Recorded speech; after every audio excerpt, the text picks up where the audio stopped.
সুপ্রিয় শিক্ষার্থীবৃন্দ, স্বাগত জানাচ্ছি মানবিজ্ঞানের পক্ষ থেকে। আজকে আমরা যে ক্লাসটি নিব সেটি হচ্ছে প্রিপোজিশন। প্রিপোজিশন আমাদের গ্রামারে অত্যন্ত গুরুত্বপূর্ণ একটি টপিক, যেটি আমরা এসএসসি, এইচএসসি থেকে শুরু করে সকল ধরনের চাকরি পরীক্ষায় আমাদের এই টপিকটি আসে।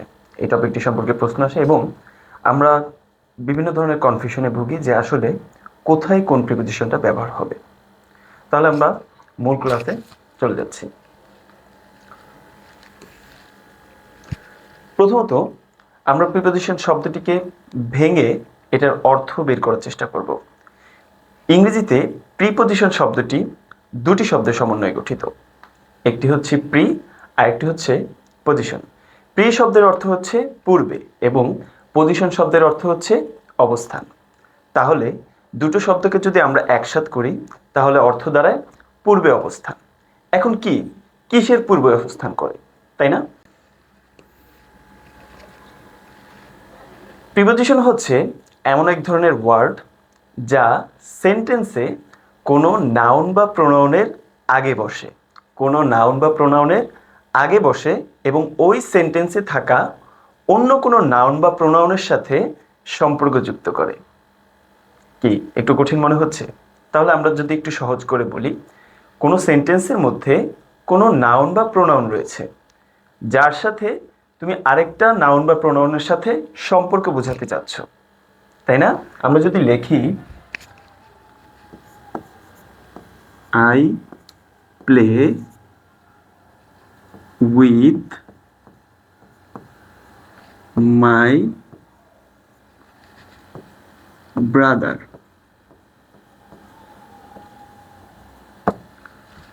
I play with my brother, তাহলে সেন্টেন্সের মধ্যে আই হচ্ছে একটা নাউন, ভার্ব হচ্ছে প্লে এবং সেন্টেন্সের মধ্যে আরেকটা নাউন বা প্রোনাউন হচ্ছে মাই ব্রাদার। তাহলে এই যে আমার সাথে আমার ভাই অথবা এই নাউনটার সাথে এই নাউনটার যে সম্পর্ক, এই সম্পর্ক যুক্ত করেছে কে? উইথ। তার মানে এই উইথ হচ্ছে প্রোনাউন। এইভাবেই বলা হয়েছে যে প্রিপোজিশন হচ্ছে এমন ধরনের ওয়ার্ড যা সেন্টেন্সে থাকা কোনো নাউন বা প্রোনাউনের আগে বসে ওই নাউন বা প্রোনাউনকে সেন্টেন্সের অন্য কোনো ওয়ার্ডের সাথে সম্পর্কযুক্ত করে। যেমনটা আমরা দেখতে পাচ্ছি যে সেন্টেন্সে থাকা এই শব্দটি একটি নাউন, মাই ব্রাদার, এবং এই মাই ব্রাদারের আগে কিন্তু বসেছে কি? এই উইথ শব্দটি, এবং উইথ হচ্ছে একটি প্রিপোজিশন। আশা করি আমরা এই পর্যন্ত সবাই ক্লিয়ার। এতক্ষণে আমরা নিশ্চয়ই বুঝে গিয়েছি যে প্রিপোজিশন মানে কি। এখন আমাদের প্রশ্ন হচ্ছে প্রিপোজিশন সেন্টেন্সের কোন কোন জায়গায় বসে, তাই না? তাহলে আমরা যদি একটু দেখি যে প্রিপোজিশন কোথায় কোথায় বসে সেন্টেন্সের। প্রথমত বসে হচ্ছে নাউনের আগে, এরপরে হচ্ছে প্রোনাউনের আগে, এরপরে নাউন ফ্রেজের আগে এবং জিরান্ডের আগে। এখন আমরা যদি ছোট ছোট একটা করে উদাহরণ দিলেই আমরা বুঝতে পারবো। আচ্ছা, প্রথমত নাউনের আগে কিভাবে বসে দেখি। she went to the library. she went to the library, সে লাইব্রেরিতে গিয়েছিল, তাই না? তাহলে এখানে she হচ্ছে নাউন, তাই না? এখন she যেহেতু সাবজেক্টের আগে আমরা জানি সচরাচর কোনো প্রিপোজিশন বসে না। তাহলে সেন্টেন্সের মধ্যে আর কোথায় নাউন আছে? নাউন হচ্ছে দ্য লাইব্রেরি। দ্য লাইব্রেরি মানে হচ্ছে লাইব্রেরি। যেহেতু লাইব্রেরি একটা জায়গার নাম, কোনো একটা প্রতিষ্ঠানের নাম, তাই না? তাহলে এটা কি নাউন না? এই যে দেখো, এই নাউন এবং এই টু হচ্ছে একটা প্রিপোজিশন। তার মানে এই নাউনের পূর্বে কি বসেছে? প্রিপোজিশন বসেছে, তাই না? এবার আমরা দেখব যে প্রিপোজিশন প্রোনাউনের আগে কিভাবে বসে। যদি বলি দ্য বয় বট, ছেলেটি কিনেছিল a jacket for himself. The boy bought a jacket for himself. ছেলেটি নিজের জন্য একটা জ্যাকেট কিনেছে, তাই না? তাহলে এখানে প্রোনাউন কোনটা রয়েছে? প্রোনাউন হচ্ছে হিমসেলফ। হিমসেলফ হচ্ছে একটি রিফ্লেক্সিভ প্রোনাউন। ওকে, তাহলে আমরা এটা সেন্টেন্সের মধ্যে পেয়ে গিয়েছি যে এটা প্রোনাউন, তাই না? এবং এই প্রোনাউনের পরে কি বসেছে? ফর বসেছে। তার মানে ফর হচ্ছে একটা প্রিপোজিশন। তার মানে আমরা বুঝে গিয়েছি যে প্রোনাউনের আগে কিভাবে প্রিপোজিশন বসে। আচ্ছা, এরপরে প্রিপোজিশন বসে নাউন ফ্রেজের আগে।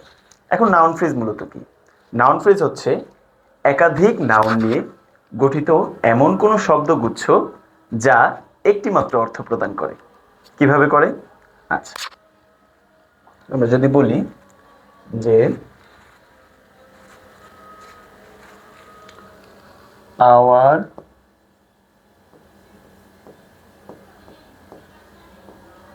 classroom is situated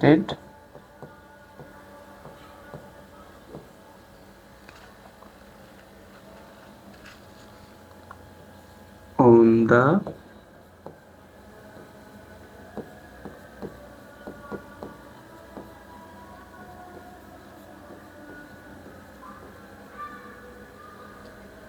third floor. Our classroom is situated on the third floor. আমাদের ক্লাসরুমটি তৃতীয় তলায় অবস্থিত। তাহলে এই যে দ্য থার্ড ফ্লোর, এটা একটা নাউন ফ্রেজ, তাই না? এবং এই নাউন ফ্রেজের পূর্বে কি বসেছে? প্রিপোজিশন বসেছে, এবং অন হচ্ছে একটা প্রিপোজিশন, তাই না? এইভাবে জিরান্ডের পূর্বেও কি বসে? প্রিপোজিশন অবস্থান করে। তাহলে আমরা বুঝতে পেরেছি যে প্রিপোজিশন সাধারণত অবস্থান করে নাউনের আগে, প্রোনাউনের আগে, নাউন ফ্রেজের আগে এবং জিরান্ডের আগে। ক্লিয়ার? ওকে, এবারে আমরা আলোচনা করব কি কি ধরনের প্রিপোজিশন রয়েছে। প্রথমত আমরা দেখতে পাচ্ছি যে সিম্পল প্রিপোজিশন রয়েছে। সিম্পল প্রিপোজিশন কি? যেগুলো একটি মাত্র প্রিপোজিশন নিয়ে গঠিত হয়। হ্যাঁ, প্রিপোজিশন কিন্তু একাধিক প্রিপোজিশন নিয়েও গঠিত হতে পারে। তাহলে প্রথমত আমরা দেখতে পাচ্ছি যে সিম্পল প্রিপোজিশন যেমন হচ্ছে টু, অ্যাট, ফর, উইথ। এরপরে হচ্ছে ডাবল প্রিপোজিশন। ডাবল প্রিপোজিশন হচ্ছে যে সমস্ত প্রিপোজিশন দুইটি প্রিপোজিশন নিয়ে গঠিত হয়। যেমন উইদিন। উইদিনের মধ্যে কি রয়েছে? উইথ রয়েছে এবং ইন রয়েছে। একটা হচ্ছে উইথ আর একটা হচ্ছে ইন। এরপর হচ্ছে আপ অন। কি কি নিয়ে গঠিত? আপ এবং অন নিয়ে গঠিত। এরপরে হচ্ছে উইদাউট, উইথ এবং আউট। এরকম দুইটি প্রিপোজিশন যখন একসাথে বসে নতুন একটি অর্থ দেয় সেগুলোকে বলা হয় ডাবল প্রিপোজিশন। এরপর হচ্ছে কম্পাউন্ড প্রিপোজিশন। কম্পাউন্ড প্রিপোজিশন হচ্ছে এমন ধরনের প্রিপোজিশন যেগুলো হচ্ছে এই যে বিহাইন্ড, তারপর হচ্ছে অ্যালং, তারপর হচ্ছে বিসাইড। এখন এগুলো কোন কি কি নিয়ে গঠিত আমরা যদি একটু দেখি। বিসাইড হচ্ছে by plus side. By plus side যুক্ত হয়ে গিয়েছে কি? বিসাইড। ক্লিয়ার? ওকে, এরপর হচ্ছে ফ্রেজাল প্রিপোজিশন। ফ্রেজাল প্রিপোজিশন মানে হচ্ছে কি? গুচ্ছ প্রিপোজিশন। গুচ্ছ মানে একাধিক প্রিপোজিশন নিয়ে সবগুলো আলাদা আলাদা বসে, এগুলোর মতো কিন্তু একসাথে বসে না, সবগুলো আলাদা আলাদা বসে যখন নতুন একটি প্রিপোজিশন তৈরি করে সেগুলো হচ্ছে ফ্রেজাল প্রিপোজিশন। যেমন হচ্ছে ইন ফ্রন্ট অফ মানে কি? কোনো কিছুর সামনে। এরপর হচ্ছে অ্যালং উইথ। অ্যালং উইথ মানে হচ্ছে কারোর সাথে। এরপরে হচ্ছে with a view to. With a view to মানে হচ্ছে উদ্দেশ্যে। ক্লিয়ার? ওকে,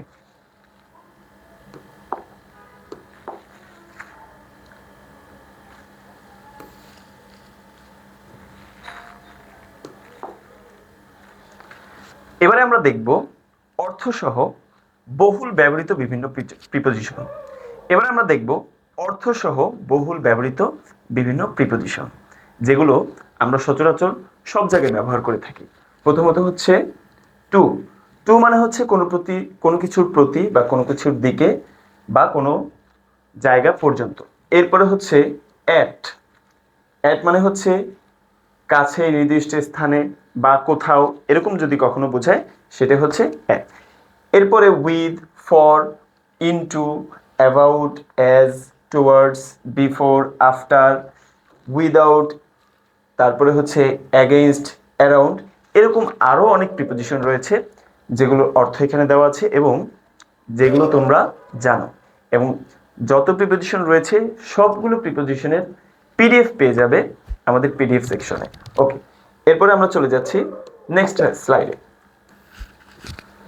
আমাদের সবার কমন একটা সমস্যা হচ্ছে আমরা আসলে বুঝতে পারি না যে কোন প্রিপোজিশনটা কোন অর্থে কোথায় ব্যবহৃত হবে, তাই না? এই সমস্যা থেকে উত্তরণ পাওয়ার জন্য আমরা একটা ম্যাজিক সার্কেল ফলো করব। সেটা হচ্ছে এই যে তোমরা দেখতে পাচ্ছ। এখন তোমাদের মনে প্রশ্ন জাগতে পারে যে এটা আবার কিভাবে হতে পারে, তাই না? ওকে, লেট মি এক্সপ্লেইন। প্রথমত আমরা একটা বেড়াল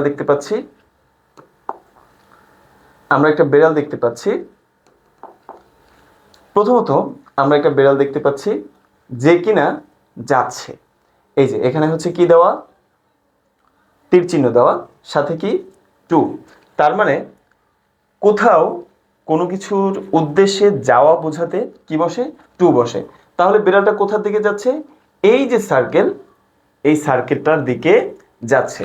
এখন টু এর নিচে আরেকটা প্রিপোজিশনস রয়েছে, সেটা হচ্ছে টুয়ার্ডস। টুয়ার্ডসের সাথে আমরা যে এই অ্যারো চিহ্নটা দেখছি, এই চিহ্নটা একটু আঁকাবাঁকা, তাই না? কারণটা হচ্ছে টু এবং টুয়ার্ডস দুইটাই একই অর্থ দেয়। তবে টু মানে হচ্ছে যখন তুমি কোথাও যাবা, একদম সরাসরি যাবা, তাই না? অন্য কোথাও যাবা না, ওইটার উদ্দেশ্যেই যাচ্ছ, সেক্ষেত্রে হবে কি টু, তাই না? আর যখন আমরা কোথাও যাচ্ছি কিন্তু সরাসরি ওইখানে নাও যেতে পারি, হয়তো কোনো জায়গা ঘুরে যেতে পারি, সেক্ষেত্রে কি হবে, টুয়ার্ডস হবে। যেমন কি she goes to college, সে কলেজে যায়। তার মানে তার উদ্দেশ্যই হচ্ছে কলেজ, সে সরাসরি কলেজেই যাবে। আর টুয়ার্ডস দিয়ে যদি আমরা বলি, যেমন I am heading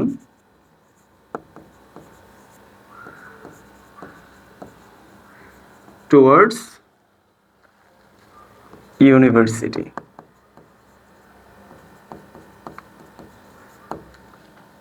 আমি ইউনিভার্সিটির দিকে যাচ্ছি। তার মানে আমি শিওর না যে আমি সরাসরি ইউনিভার্সিটিতে যাব কিনা। আমি হয়তো পথে আমার কোনো ফ্রেন্ডের সাথে দেখা হতে পারে, হয়তো তার সাথে টং দোকানে বসে চা খেতে পারি, তাই না? তার মানে যখন আমরা সরাসরি যাব, অন্য কোথাও যাওয়ার কোনো চান্স না থাকবে, সেক্ষেত্রে বসবে টু। সেক্ষেত্রে প্রিপোজিশন হিসেবে কি বসবে, টু বসবে। এবং যদি সরাসরি না বুঝিয়ে অন্য কোথাও বিভিন্ন জায়গায় ঘুরে টুরে এরকম যদি হয়, তাহলে আমরা কি বসাবো, টুয়ার্ডস বসাবো। ক্লিয়ার? ওকে, এরপরে আমরা দেখতে পাচ্ছি যে বিড়ালটা সার্কেলটার মধ্যে প্রবেশ করতেছে এবং নিচে লেখা হচ্ছে ইনটু। তার মানে আমরা ইজিলি বুঝে গিয়েছি যে কোনো জায়গা থেকে কোনো জায়গায় প্রবেশ করা, যেমন তুমি বাইরে থেকে রুমে প্রবেশ করছো, সেই ক্ষেত্রে প্রিপোজিশন কি বসাবা, সেক্ষেত্রে বসাতে হবে কি ইনটু। যেমন the teacher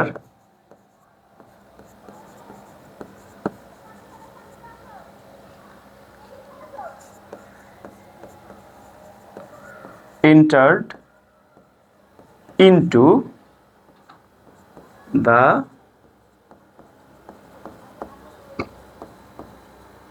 classroom. The teacher কি করেছেন, ক্লাসরুমে প্রবেশ করেছেন। টিচার ক্লাসরুমে প্রবেশ করেছেন। তার মানে টিচার বাইরে থেকে একটা ক্লাসরুমে যখন প্রবেশ করেছেন, বড় কোনো জায়গা থেকে কোনো ছোট জায়গায় যখন প্রবেশ করা হয়, তখন সেক্ষেত্রে কি বসে, ইনটু বসে। তার মানে আমরা ইনটুর অর্থ পেয়ে গেলাম। ওকে, এরপরে হচ্ছে আউটসাইড। আউটসাইড কিভাবে, যখন আমরা কোনো ঘর বা কোনো জায়গা থেকে যখন বাইরে বের হই, সেক্ষেত্রে কি হবে, আউটসাইড হবে। তাহলে আমরা এখানে বিড়ালটাকে দিয়ে একটা উদাহরণ দিই, যেমন the cat is going outside, the cat is going outside the circle. বিড়ালটা কোথায় যাচ্ছে? সার্কেলের বাইরে যাচ্ছে, সার্কেলের বাইরে যাচ্ছে। তাহলে আমরা ইজিলি কিভাবে মনে রাখতে পারছি যে আমরা এখানে দেখতে পাচ্ছি ম্যাজিক সার্কেলটার এখানে দেখতে পাচ্ছি যে বিড়ালটা এই যে সার্কেলের ভেতর থেকে বাইরে যাচ্ছে, এই যে এখানে একটা অ্যারো চিহ্ন দেওয়া আছে। ক্লিয়ার? আচ্ছা, এরপরে আমরা যদি বোঝাই, এরপরে হচ্ছে আন্ডার, বিনিথ, বিলো। তোমরা দেখতে পাচ্ছ যে বিড়ালটা কিন্তু সার্কেলটার নিচে বসে আছে, তাই না? এইরকম যদি নিচে বোঝায় সেক্ষেত্রে কি হবে? সেক্ষেত্রে হচ্ছে আন্ডার অথবা বিনিথ অথবা কি বিলো, আন্ডার, বিনিথ অথবা বিলো। তাহলে আমরা যদি একটা উদাহরণ দিই, দ্য ক্যাট ইজ, বসে আছে তাই না? দ্য ক্যাট ইজ সিটিং, কিসের নিচে? আমরা সার্কেল না ধরি, আমরা যদি টেবিলের কথা বলি, যে টেবিলের নিচে বসে আছে, the cat is sitting under the table, তাই না? তাহলে আমরা আন্ডারের অর্থ কি পেয়েছি? নিচে। আর কোথায় বসে? যখন কোনো জায়গার নিচে বা কোনো কিছুর নিচে বোঝায়, কোনো একটা বস্তু বা প্রাণী বা ব্যক্তি যাই হোক না কেন, যখন নিচে বোঝাবে সেই ক্ষেত্রে কি হবে? সেক্ষেত্রে হচ্ছে আন্ডার, বিনিথ অথবা বিলো। ওকে, এবার হচ্ছে আমরা দেখতে পাচ্ছি যে নেক্সট টু,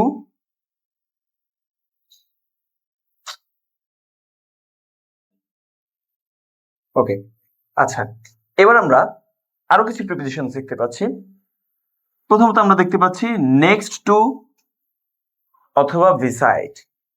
নেক্সট টু অথবা বিসাইড তখনই বসে যখন কোনো বস্তু বা প্রাণী বা ব্যক্তি আরেকটা বস্তু, প্রাণী বা ব্যক্তির পাশে থাকে। তার মানে সিম্পল অর্থ যদি বলি, এটার অর্থ হচ্ছে পাশে। এটার অর্থ কি? পাশে, তাই না? বিড়ালটাকে দিয়ে আমরা উদাহরণ দিই, যেমন দ্য ক্যাট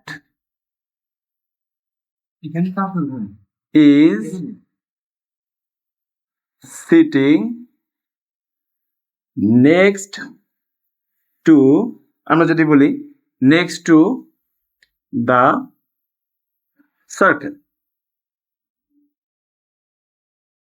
তাহলে বেড়ালটা কোথায় অবস্থিত? বেড়ালটা কোথায় বসে আছে? সার্কেলটার পাশে বসে আছে, তাই না? ওকে, তাহলে আমাদের নেক্সট টু বুঝে গিয়েছে আমরা, তাই না? এরপরে হচ্ছে এই যে, এবার দেখতে পাচ্ছ, এবার এই যে সার্কেলটার মাঝখান দিয়ে বড় একটা তীর চিহ্ন গিয়েছে এবং এখানে কি লেখা রয়েছে? থ্রু এবং অ্যাক্রস। যখন যখন কোনো কিছুর উপর দিয়ে বা কোনো কিছুর উপর দিয়ে চলে যাওয়া বা কোনো কিছুর বুক চিরে চলে যাওয়াকে বোঝায়, তখন সেটাকে কি বলা হয়? সেক্ষেত্রে কি বসে? প্রিপোজিশন হিসেবে কি বসে? থ্রু অথবা অ্যাক্রস। এখন এখানে একটু খেয়াল রাখতে হবে, অ্যাক্রসটা মানে হচ্ছে উড়ে যাওয়া বোঝে। অ্যাক্রস দিয়ে কি বোঝায়? উড়ে যাওয়া, ঠিক আছে? যেমন আমরা যদি বলি, অ্যাক্রস দিয়ে একটা যদি উদাহরণ দেই, যেমন দা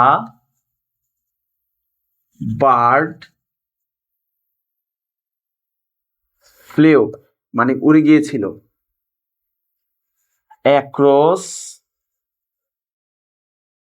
দা প্যাসিফিক সি। ঠিক আছে? তাহলে কি করছে? পাখিটা প্রশান্ত মহাসাগরের বুক চিরে উড়ে গিয়েছে।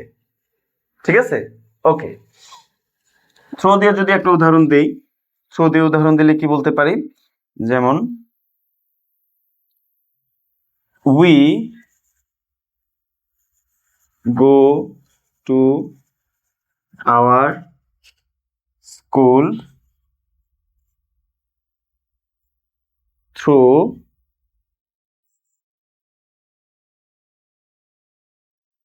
This road. আমরা এই রাস্তা দিয়ে হচ্ছে কি করি, আমাদের স্কুলে যাই। তার মানে আমরা কি বুঝলাম, যে কোনো কিছুর বুক চিরে কোনো কিছুর, তাহলে আমরা কি বুঝলাম, কোনো কিছুর বুক চিরে যাওয়া বোঝালে কি বসবে, থ্রু অথবা অ্যাক্রস। ঠিক আছে, ওকে। এরপরে আমরা দেখতে পাচ্ছি যে বিড়ালটা সার্কেলটার উপরে বসে আছে। বিড়ালটাকে কোথায় দেখতে পাচ্ছি, সার্কেলটার উপরে, এবং বিড়ালটার পাশে একটা প্রিপোজিশনস লেখা আছে, সেটা হচ্ছে অন, তাই না? তার মানে আমরা সহজেই বুঝে গিয়েছি, যখন কোনো একটা ব্যক্তি বস্তু বা প্রাণী আরেকটা ব্যক্তি বস্তু বা প্রাণীর উপরে বসে থাকে, সেক্ষেত্রে প্রিপোজিশন হিসেবে কি বসবে, অন বসবে, তাই না? যদি আমরা বলি যে the English book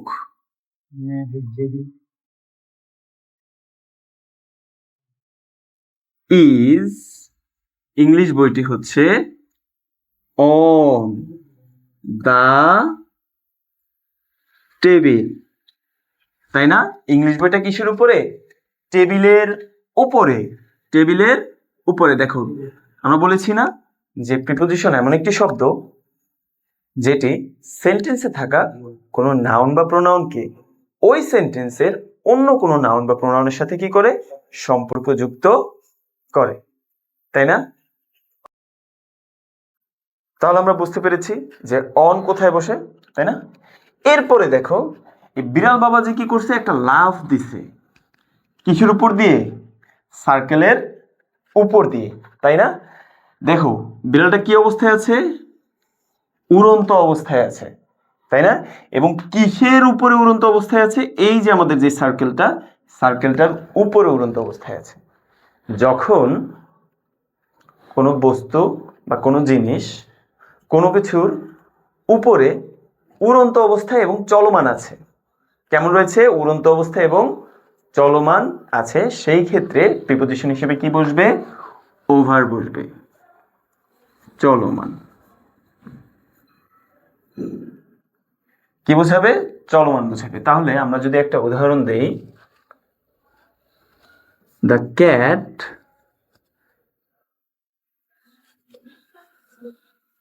jumped, jump করছে কিসের উপর দিয়ে, জানালার উপর দিয়ে, ওভার দা উইন্ডো। বিড়ালটি কি করেছে, জানালার উপর দিয়ে লাফ দিয়েছে, তাই না? তাহলে ওভার বসলে আমরা কি বুঝি, যে কোনো একটা ব্যক্তি বস্তু বা প্রাণী যাই হোক না কেন, যদি চলমান অবস্থায় কোনো কিছুর উপরে থাকে, মানে গতিশীল অবস্থায় থাকে, আমরা একটু লিখে দিচ্ছি এখানে যে গতিশীল, তাই না? এখন প্রশ্ন হচ্ছে, যদি স্থির অবস্থায় থাকে তাহলে কি হবে, তাই না? প্রশ্নের উত্তর আছে, সেটা হচ্ছে অ্যাবাভ। সেটা কি, অ্যাবাভ। যখন কোনো কিছু, কোনো একটা বস্তু বা কোনো একটা জায়গার উপরে অন্য কোনো একটা জিনিস যখন কি অবস্থায় থাকে, উপরে আছে, সাথে সাথে লেগে নেই, কিন্তু এই যে দেখো ওভার কিন্তু সাথে লেগে নেই, সাথে লেগে আছে কি, অন, মানে একদম লেগে আছে, সেক্ষেত্রে কি হবে, অন হবে। কিন্তু সাথে লেগে নেই, এই যে গ্যাপ আছে, তাই না? সেক্ষেত্রে চলমান অবস্থায় যখন ছিল তখন হচ্ছে ওভার, কিন্তু যখন স্থির থাকবে, স্থির থাকলে তখন হবে হচ্ছে অ্যাবাভ। কি হবে, অ্যাবাভ, স্থির, তাই না? যদি আমরা বলি এই যে ফ্যানটার কথাই বলি, ফ্যানটা হচ্ছে কিসে, মাটি থেকে হচ্ছে উপরে স্থির অবস্থায় আছে। এখন আমরা যদি এখানে বলি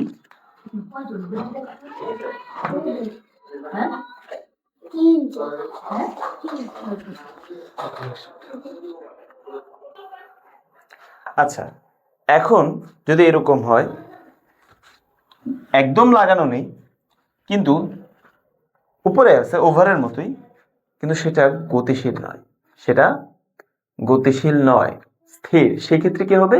সেই ক্ষেত্রে হচ্ছে কি হবে? অ্যাবাভ। কি হবে? অ্যাবাভ। তাই না?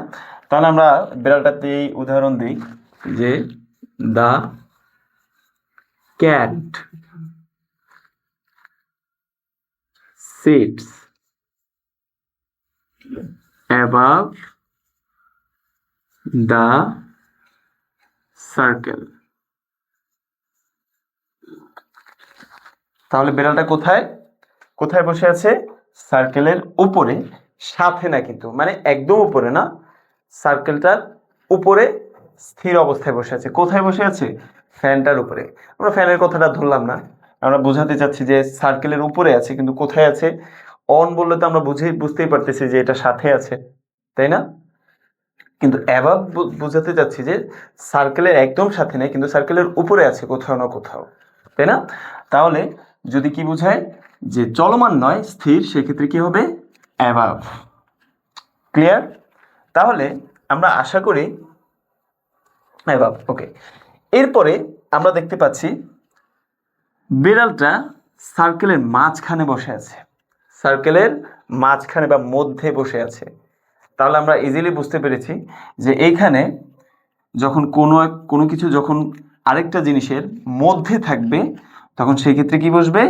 ইন, ইনসাইড অথবা উইদিন।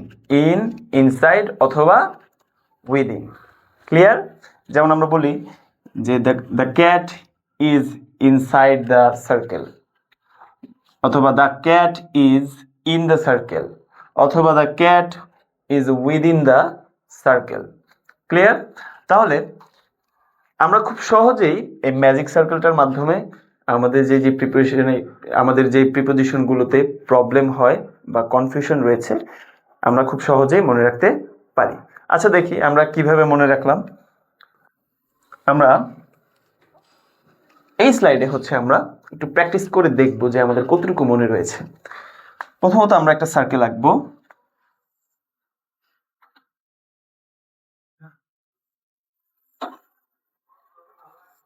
ওকে, তাহলে আমরা প্রথমে কি বলেছিলাম?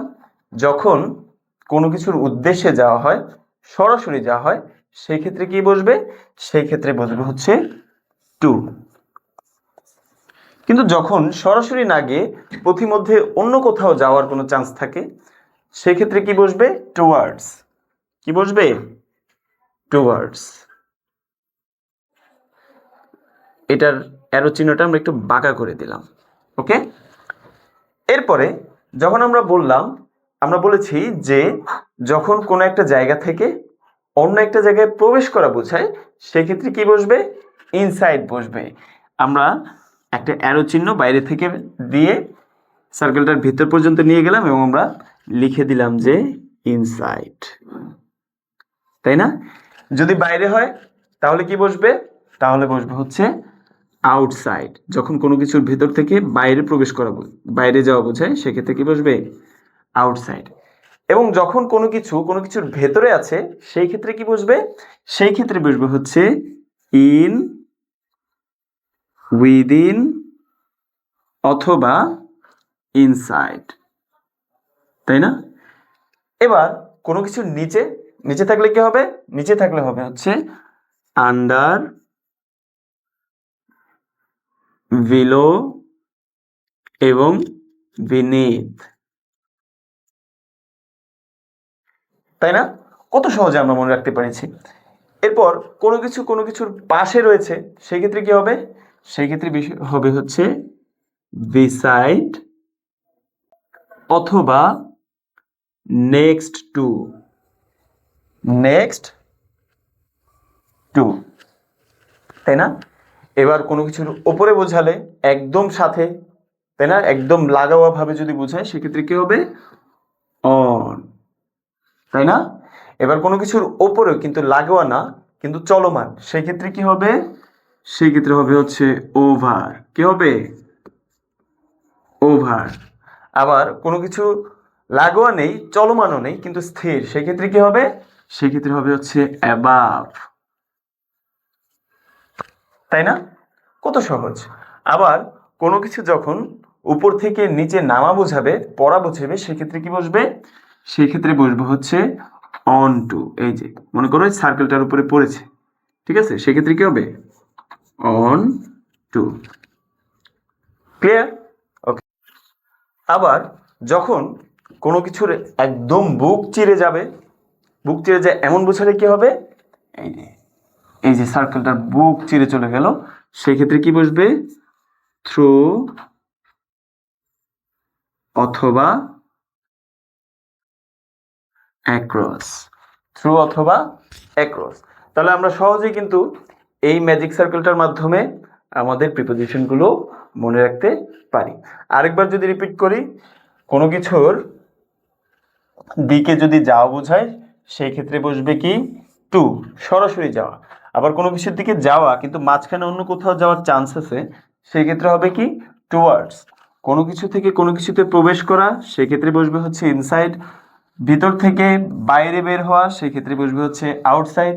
কোনো কিছুর পাশে বোঝালে বিসাইড অথবা নেক্সট টু। কোনো কিছুর নিচে বোঝালে আন্ডার, বিলো অথবা বিনিথ। কোনো কিছুর বুক চিরে যাওয়া বোঝালে থ্রু অথবা অ্যাক্রস। কোনো কিছুর উপরে একদম লাগানো অবস্থায় থাকলে অন। কোনো কিছুর উপরে গতিশীল অবস্থায় থাকলে হচ্ছে ওভার। কোনো কিছুর উপরে স্থির অবস্থায় কিছু থাকলে মানে লাগোয়া না, সেক্ষেত্রে কি হবে? অ্যাবাভ। আবার কোনো কিছু থেকে কোনো উপর থেকে নিচে পড়লে সেক্ষেত্রে কি হবে? On to. তাই না? এইভাবে আমরা সবগুলো প্রিপোজিশন মানে এখানে যে কয়েকটা প্রিপোজিশন রয়েছে এগুলো আমরা ইজিলি মনে রাখতে পারবো। ক্লিয়ার? তাহলে এই ম্যাজিক সার্কেলটা তোমরা সহজে মনে রাখতে পারবে এবং সহজে এই প্রিপোজিশনগুলো তোমরা সেন্টেন্সে অ্যাপ্লাই করতে পারবে। ওকে ওকে, এবারে আমরা তিনটি গুরুত্বপূর্ণ প্রিপোজিশন অ্যাট, অন এবং ইন নিয়ে আলোচনা করব। তোমরা দেখতে পাচ্ছ যে আমরা একটা ত্রিভুজাকৃতি বা অথবা একটা পিরামিড আকৃতির একটা শেপ নিয়েছে এবং শেপের মধ্যে বড় যে শেপটা সেটার মধ্যে আছে ইন। বড় শেপটার মধ্যে রয়েছে কি? ইন। এরপরে মাঝারি যে শেপটা রয়েছে সেটার মধ্যে রয়েছে অন এবং ছোট যে শেপটা রয়েছে সেটার মধ্যে রয়েছে অ্যাট। তার মানে এই শেপের আকারের উপরে কি নির্ভর করছে? যে কোন প্রিপোজিশনটা কতটুকু, কোন প্রিপোজিশনটা কত বড়। এখন প্রিপোজিশন আবার বড় হয় কিভাবে প্রশ্ন হতে পারে না? ইন বোঝাবে যখন বড় কোনো কিছু বোঝাবে সেক্ষেত্রে কি বসবে? ইন বসবে। এরপরে একদম ছোট না কিন্তু মাঝারি এরকম যদি হয় সেক্ষেত্রে বসবে কি? অন। এবং ছোট কিছু বোঝালে সেই ক্ষেত্রে প্রিপোজিশন হিসেবে কি বসবে? অ্যাট বসবে। এখন কিভাবে আমরা যদি একটু দেখি, প্রথমত আমরা এই সাইডে রেখেছি হচ্ছে টাইম এবং এই সাইডে রেখেছি হচ্ছে লোকেশন। এই সাইডে টাইম, এই সাইডে লোকেশন। সাধারণত অ্যাট, অন, ইন এই প্রিপোজিশনগুলো সময় এবং কোন স্থানের পূর্বে বসে, কোন স্থানের নামের পূর্বে বসে। তাহলে আমরা যদি প্রথমে অ্যাট দিয়ে শুরু করি, অ্যাট কিসের পূর্বে বসে? আওয়ার্স, ঘন্টা, ঘন্টার পূর্বে বসে। আমরা জানি সবচেয়ে বড় হচ্ছে কি? শতক, তাই না? শতকের পরে হচ্ছে কি? দশক, দশকের পরে বছর, বছরের পরে মাস, মাসের পরে সপ্তাহ, সপ্তাহের পরে দিন এবং দিনের সবচেয়ে ক্ষুদ্রতম অংশ হচ্ছে কি? আওয়ার্স। তার মানে অ্যাট বসবে কিসের পূর্বে? অ্যাট বসবে হচ্ছে আওয়ার্সের পূর্বে। যেমন 7 AM, 5 PM, 11 o'clock, তাই না? যেমন I reach home at 7 AM অথবা আই রিচড স্কুল, আমি স্কুলে পৌঁছেছি অ্যাট 7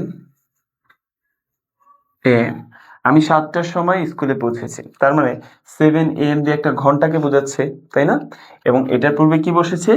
অ্যাট বসেছে। কারণ কি? ঘন্টা হচ্ছে সময়ের সবচেয়ে ক্ষুদ্রতম একক, তাই না? ওকে, এরপরে আমরা যদি একটু দেখি, এবার হচ্ছে অন। এখন অন কিসের পূর্বে বসে? অন বসে হচ্ছে দিনের পূর্বে। কিসের পূর্বে? দিনের পূর্বে। এবং এই দিনের মধ্যে কি রয়েছে? কোনো স্পেসিফিক ডেট রয়েছে। যেমন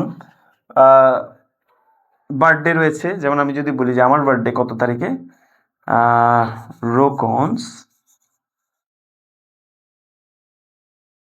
বার্থডে ইজ অন জানুয়ারি 23, এটা আমার বার্থডে। ওকে, তাহলে আমরা যদি বলি যে অন কিসের পূর্বে বসবে, অন বসবে হচ্ছে সময়ের ক্ষেত্রে দিনের পূর্বে। এরপর হচ্ছে উইকেন্ড। উইকেন্ড মানে কি, সপ্তাহের যে শেষের দিন বা আমরা যেটাকে ছুটির দিন হিসেবে মানি, বাংলাদেশে যেটা হচ্ছে শুক্রবার, শুক্রবার হচ্ছে উইকেন্ড, তাই না? উইকেন্ডের পূর্বেও কি বসবে, অন বসবে। যেমন we visited the national zoo on last Friday. Last Friday, এখন ফ্রাইডে দিয়ে তো তুমি জানো যে এটা উইকেন্ড, তাই না? সেক্ষেত্রে তুমি যদি উইকেন্ডও বলতে চাও বলতে পারো, কোনো সমস্যা নেই, কিন্তু এর পূর্বে তোমাকে প্রিপোজিশনের হিসেবে কি ইউজ করতে হবে, অন ইউজ করতে হবে। আচ্ছা, এরপরে রয়েছে হচ্ছে ইন। এখন ইনটা হচ্ছে সবচেয়ে বড়, তাই না? এখন এই যে সময়ের মধ্যে বড় বড় আর কি কি আছে দেখো, প্রথমত হচ্ছে সেঞ্চুরিজ। সেঞ্চুরিজ মানে হচ্ছে কি, শতক। শতক কি, যেমন এখন হচ্ছে 21 শতক, তাই না? 2000 সালের পর থেকে 2099 সাল পর্যন্ত হচ্ছে কত শতক, 21 শতক। এমনভাবে হচ্ছে 18 শতক, 19 শতক, তাই না? এই যে দেখো, দা নাইন মানে 19 সেঞ্চুরিজ। তারপরে হচ্ছে ডিকেডস। ডিকেডস মানে কি, দশক। ডিকেডস মানে কি, দশক। দশকের পূর্বে কি বসবে, ইন বসবে, ঠিক আছে? এরপরে হচ্ছে ইয়ার্স, বছর। মান্থস, মাস। এরপর হচ্ছে উইকস। উইকেন্ডের পূর্বে কিন্তু কি বসবে, অন বসবে, কিন্তু উইকসের পূর্বে কি বসবে, ইন বসবে। ক্লিয়ার? ওকে, তাহলে এবার যদি আমরা একটু লোকেশনের দিকে আসি, স্থানের পূর্বে আমরা তো সময়টা বুঝে গিয়েছি, তাই না? এখন স্থানের পূর্বে কোন জায়গায় কি বসবে, একইভাবে স্থানের একদম স্পেসিফিক লোকেশন যদি হয়, কোনো জায়গার একদম স্পেসিফিক লোকেশন, তো ওইটা সবচেয়ে ছোট জায়গা, তাই না? তাহলে সেক্ষেত্রে কি বসবে, অ্যাট বসবে। আবার একটু বুঝিয়ে বলি, যেমন আমি যদি বলি কোনো একটা ফরেনারের সাথে যদি আমার দেখা হয়, জিজ্ঞেস করবে আমার বাসা কোথায়, বাড়ি কোথায়, আমার দেশ কোনটা, আমি কি বলবো, বাংলাদেশ। তার মানে বাংলাদেশ হচ্ছে তুলনামূলক একটা বড় জায়গা, তাই না? কিন্তু যখন আমার স্থানীয় কারোর সাথে যদি দেখা হয়, যদি আমাকে জিজ্ঞেস করে যে তোমার বাসা কোথায়, আমি বলবো আমার বাসা হচ্ছে খানভিলাতে, অথবা আমি বলবো যে একে হাই স্কুলের পাশে, তাই না? সেক্ষেত্রে কি হবে, সেই ক্ষেত্রে আমরা ইউজ করব হচ্ছে অ্যাট, তাই না? তাহলে স্পেসিফিক লোকেশন যদি হয় সেক্ষেত্রে প্রিপোজিশন হিসেবে কি বসবে, অ্যাট বসবে। এরপরে অন বসবে। অন বসবে কোথায়, অন বসবে হচ্ছে যদি কোনো রাস্তার কথা বোঝায়, অমুক রাস্তায়, ঠিক আছে? সেক্ষেত্রে কি হবে, অন। স্ট্রিটের পূর্বে হচ্ছে অন বসবে। এরপরে হচ্ছে সবচেয়ে বড় যেটা, সেটা হচ্ছে ইন। যেমন সবচেয়ে বড় মানে কি, বড় যে জায়গাগুলো, সবচেয়ে বড় কি হয়, দেশ হয়, তাই না? যেমন দেশ। এরপর হচ্ছে ইস্ট বেঙ্গল। ইস্ট বেঙ্গল হচ্ছে একটা রাজ্য। এরপরে বড় একটি শহর, বড় শহর হচ্ছে কি, ঢাকা। তাহলে কিসের কিসের পূর্বে বসে, কান্ট্রি, স্টেট, সিটি।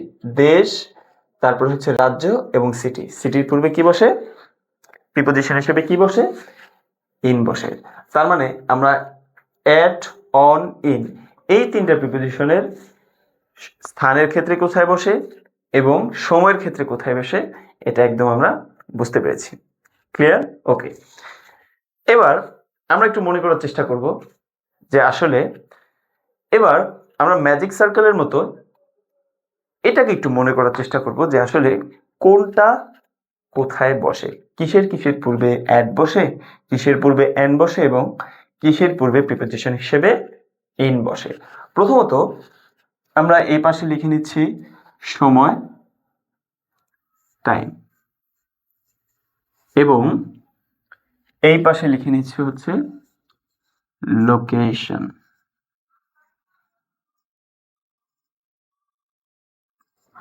প্রথমত আমরা দেখব হচ্ছে অ্যাট কিসের পূর্বে বসে। অ্যাট কিসের পূর্বে বসে? অ্যাট বসে হচ্ছে, যেহেতু অ্যাট হচ্ছে সবচেয়ে ছোট, এবং ছোট মানে হচ্ছে কি একদম প্রিসাইজ, তাই না, একদম নির্দিষ্ট, সেক্ষেত্রে কি বসবে? অ্যাট বসবে। আমরা লিখে দিচ্ছি হচ্ছে নির্দিষ্ট। এখন নির্দিষ্ট সাধারণত কি হয়? কোনো ঘন্টা হয়, যেমন তোমার ফ্রেন্ড তোকে বললো যে আমি কিন্তু 5টার সময় তোর বাসায় থাকবো, তাই না? সেক্ষেত্রে কি হবে? ঘন্টা। 5টা মানে হচ্ছে একটা ঘন্টা, সেই হচ্ছে কি বসবে? অ্যাট কিসের পূর্বে বসবে? ঘন্টার পূর্বে, তার মানে আওয়ার্স, তাই না? ওকে, এরপর হচ্ছে অন। তাহলে অন কিসের পূর্বে বসবে?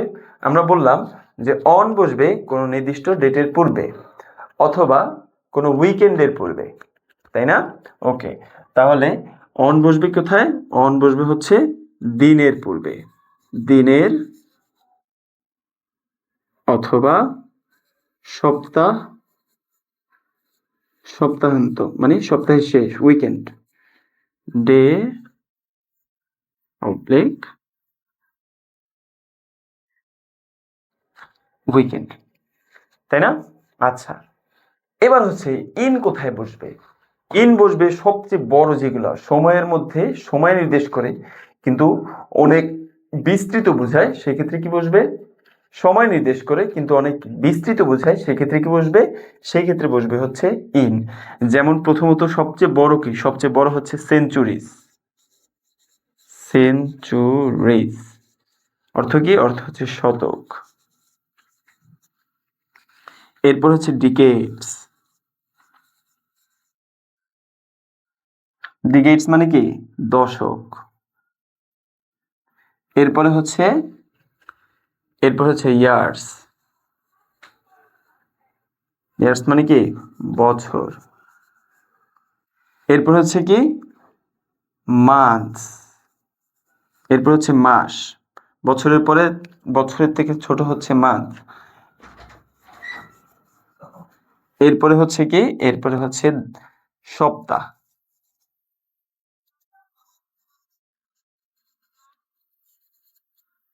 তাহলে আমরা প্রিপোজিশনের দিকে অ্যাট এর ক্ষেত্রে বসবে, অ্যাট বসবে হচ্ছে নির্দিষ্ট সময়ের পূর্বে বা আওয়ার্স। অন বসবে দিনের পূর্বে, আর ইন বসবে হচ্ছে শতক, দশক, বছর, মাস বা সপ্তাহের পূর্বে। ক্লিয়ার? ওকে, এবার আমরা চলে যাচ্ছি লোকেশনের দিকে। প্রথমত আমরা জানি যে একটু আগে বলেছি যে অ্যাট কিসের ক্ষেত্রে বসবে? অ্যাট বসবে হচ্ছে স্পেসিফিক লোকেশনের ক্ষেত্রে। তাহলে কি হবে? স্পেসিফিক লোকেশন বা নির্দিষ্ট ঠিকানা, তাই না? আচ্ছা, এরপরে হচ্ছে অন বসবে কোথায়? স্ট্রিট, কোনো রাস্তা, যেমন আমার বাসা অমুক রাস্তায় অবস্থিত, বা ঠিকানা আমাদের অফিসটা হচ্ছে ওই রাস্তার শেষ মাথায় অবস্থিত, ঠিক আছে? আচ্ছা, এরপর হচ্ছে ইন। ইন কোথায় বসবে? ইন বসবে হচ্ছে দেশ, কান্ট্রি, অথবা সিটি, শহর। এগুলোর পূর্বে হচ্ছে কি বসবে? ইন বসবে। তাহলে আমরা বুঝতে পেরেছি যে অ্যাট, অন, ইন কোন কোন জায়গায় বসে। ক্লিয়ার? এবারে আমরা আলোচনা করব প্রিপোজিশন হিসেবে ইন আর কোথায় কোথায় বসে। প্রথমত হচ্ছে যদি শুধুমাত্র একটি বিল্ডিং এর কথা বোঝায়, শুধুমাত্র একটি কোনো ভবনের কথা বোঝায়, সেই ক্ষেত্রে ইন বসবে।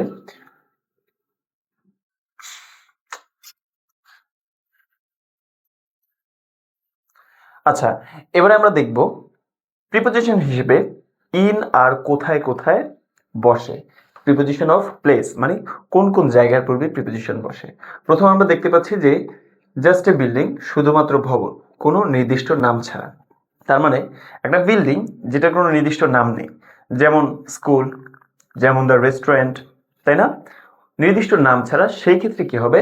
সেই ক্ষেত্রে তার পূর্বে প্রিপোজিশন হিসেবে কি বসবে? ইন বসবে।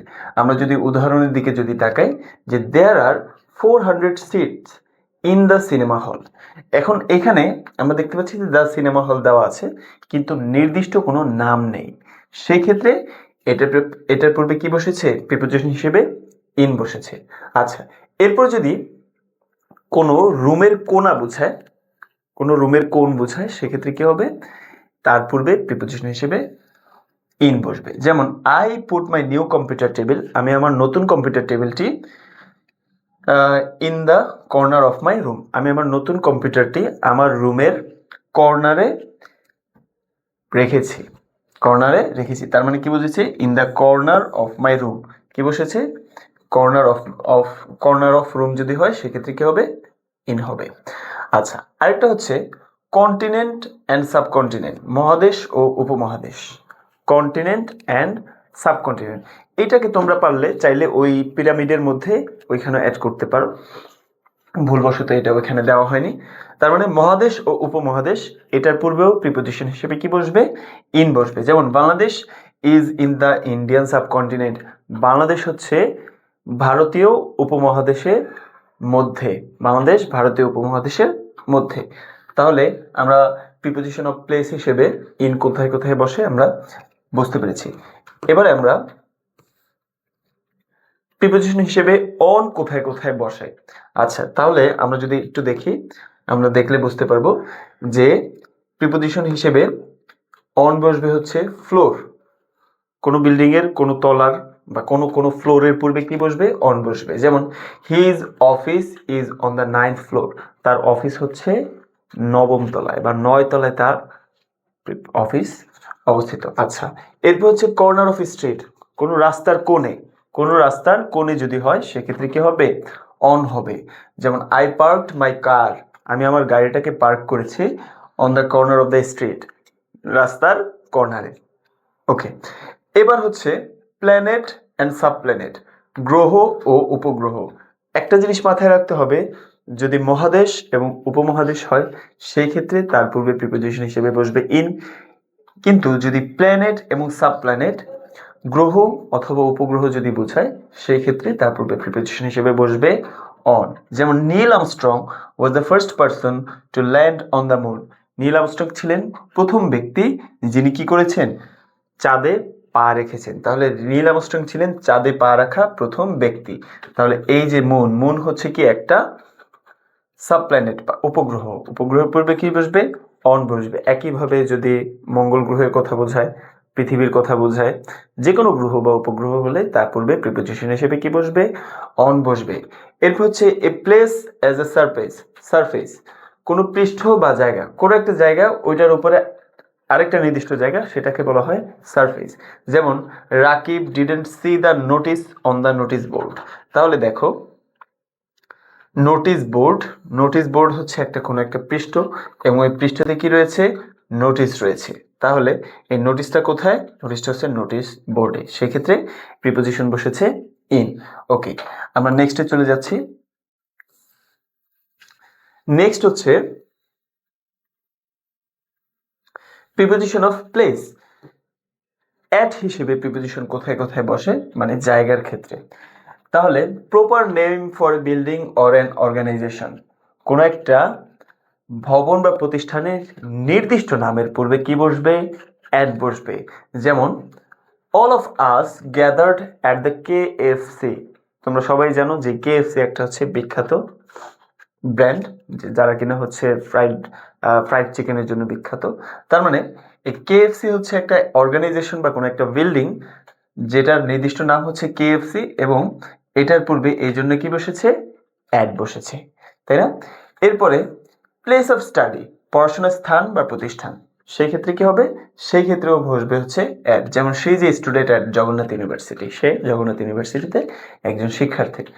এরপরে হচ্ছে গ্রুপ অ্যাক্টিভিটিস, দলগত কার্যক্রম, দলগত কার্যক্রম যদি এরকম হয় যে কোনো একটা কাজ যেটা দলগতভাবে করা হয়, সেই ক্ষেত্রে তার পূর্বেও কি বসবে, অ্যাড বসবে। যেমন হচ্ছে পার্টি, মিটিং, সেমিনার ইত্যাদি, এগুলোর পূর্বে কি বসবে, অ্যাড বসবে। যেমন yesterday I attended at a seminar, গতকালকে আমি একটা সেমিনারে অ্যাটেন্ড করেছিলাম।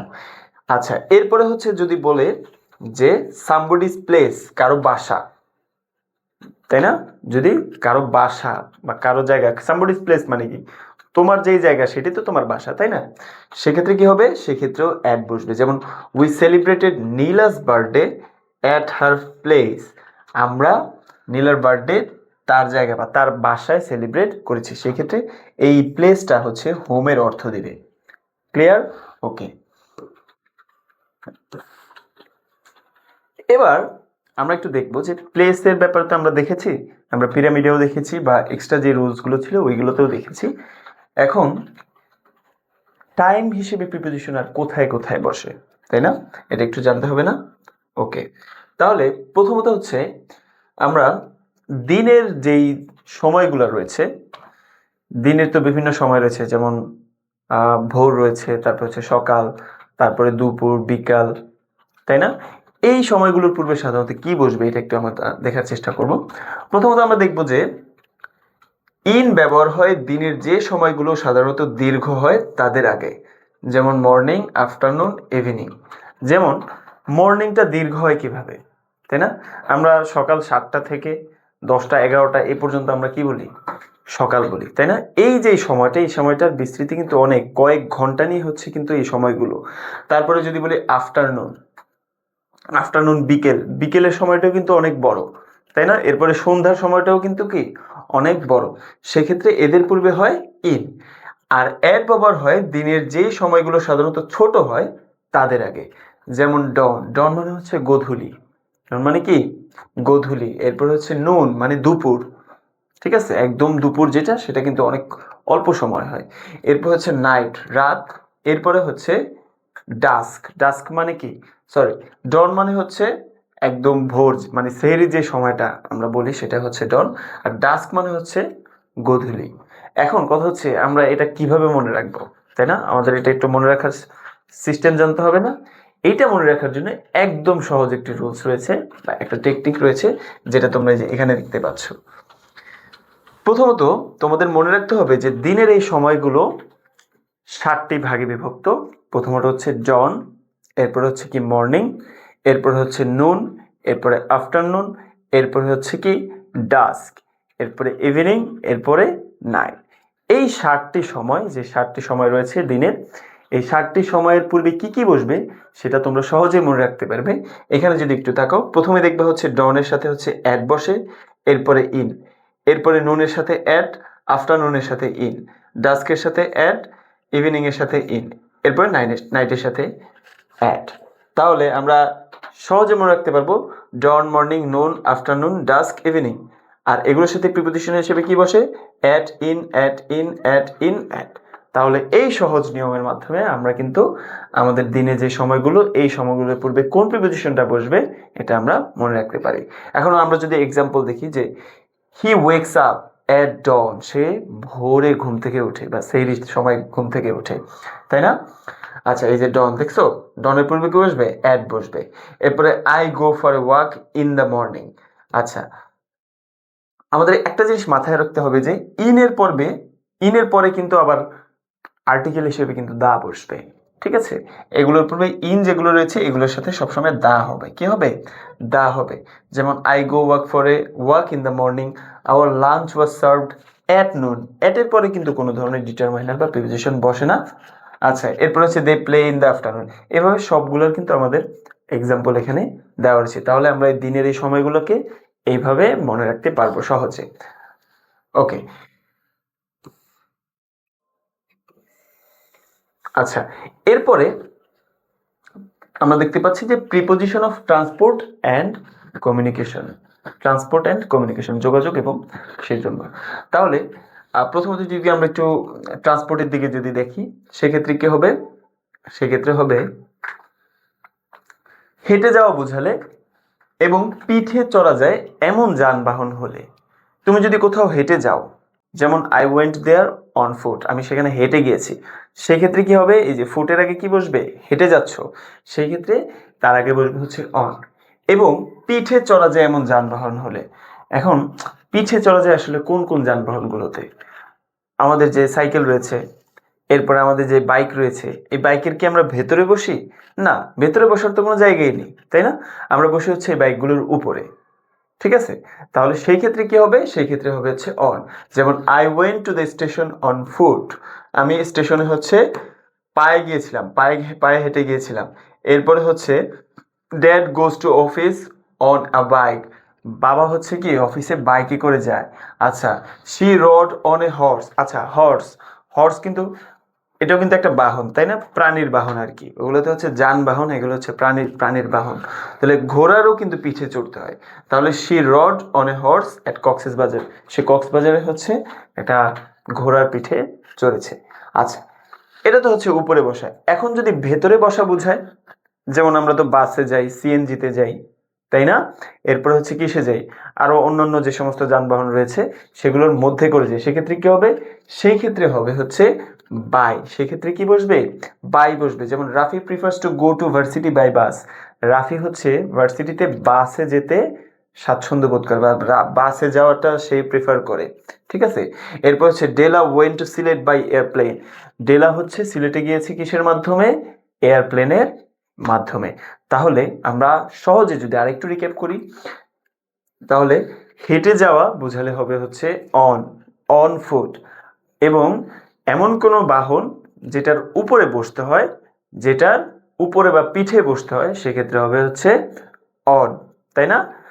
এরপরে যদি ভেতরে বসে কোনো যানবাহনে যেতে হয়, মানে ভেতরে বসে যেতে হয়, সেক্ষেত্রে কি হবে?